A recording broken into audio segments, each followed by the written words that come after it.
저희 증권협회도 지금 가지고 있는 유동성 자산을 시장을 위해서 쓸 수 있는 충분한 의사를 가지고 있다고 이제 말씀드리고요. 증권사가 보유한 주식은 매각을 자제하기로 의견을 모았습니다.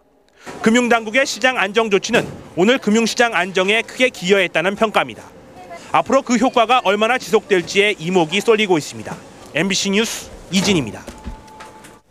오늘 환율이 크게 떨어진 데는 대기업들이 억대 달러를 시장에 내놓은 결정이 한몫했습니다. 대기업들이 내놓은 이유 놓고 해석이 엇갈리고 있습니다. 이주승 기자입니다. 오늘 현대자동차는 수출 대금 1억 달러를 시장에 풀었습니다. 평소의 3배에 달하는 규모입니다. 어제 5억 달러 이상 내놓아 환율을 끌어내렸다고 알려진 삼성전자는 오늘도 적지 않은 달러를 내놓았고 포스코도 평소보다 1억 달러 이상 내다 팔았습니다. 포스코는 또 앞으로 10억 달러어치 외화 채권을 발행해 달러를 시중에 공급하겠다고 밝혔습니다. 불안 심리에서 가수요가 특히 많이 붙으면서 환율이 급등을 했었기 때문에 이런 상황에서 대기업이 달러를 적극적으로 내놓는다는 것 자체가 좀 시장 심리를 안정시키는 그런 측면이 있고요.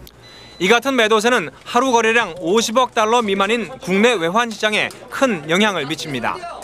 대기업들이 달러를 내놓는 건 환율이 급등해 매도 시점이 됐다고 본 데다 정부의 요청이 있었기 때문입니다. 기업들은 그러나 달러를 쌓아두고 있다는 일부 지적에 대해선 오해라고 강조했습니다. 제품 수출로 받은 외화 대금 중 수입 결제를 제외한 나머지는 바로바로 원화로 환전하고 있습니다. 20대 그룹의 자금 담당 임원들은 오늘 긴급 회동을 갖고 기업들의 외환 사정은 매우 안정적이라고 밝혔습니다. 달러를 더 내놓겠다는 약속은 못하지만 더 사들이지는 않겠다는 의미로 해석됩니다. MBC 뉴스 이주승입니다. 정부는 내일부터 열리는 세계은행 총회에 고위 당국자들을 보내 여러 협의에 참여시킵니다. 또 아무런 반응이 없는 한중일 재무장관 제의를 다시 살펴보기로 했습니다. 이상호 기자입니다.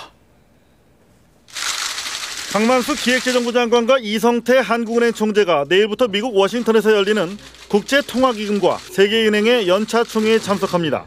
이들은 총회에서 한국이 금융위기에 대처할 능력이 있다는 점을 전달하고 해외 언론과 외국 애널리스트들이 가지고 있는 부정적 정보를 불식시키는 데 주력할 방침입니다.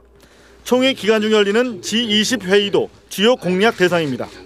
선진 G8에 한국, 중국, 인도, 호주 등 12개국이 추가된 G20 회의에서 우리나라는 다음 달부터 의장국을 맡아 세계 금융 질서 재편을 위한 논의 과정에서 적극적인 역할을 담당하기로 했습니다.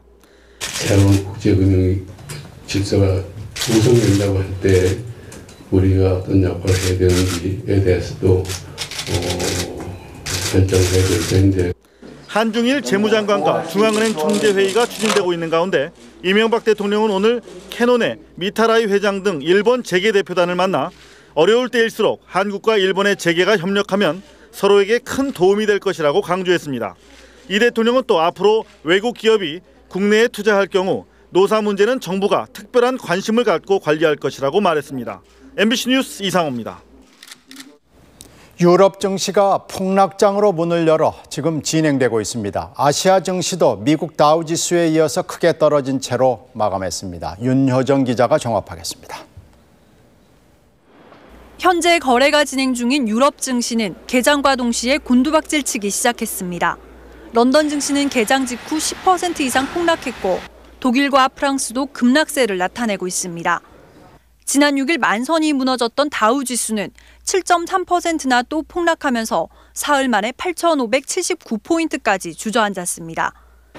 미국을 대표하는 자동차 업체 GM은 신용등급이 투자 부적격 단계로 떨어지면서 주가가 31%나 폭락해 낙폭을 키웠는데 GM 주가는 1950년대 수준으로 되돌아갔습니다.